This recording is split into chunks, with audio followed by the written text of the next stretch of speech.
Anong higpit? Anong higpit?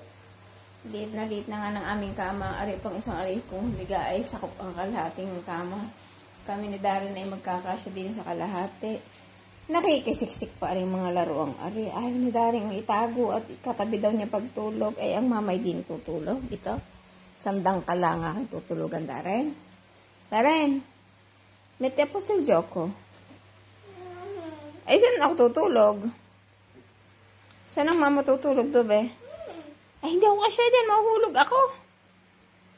Sasakit likod ko. Ha? Hindi ako kasya. Hindi kasya, mama. Sasakit ang likod ng mama. Wawa.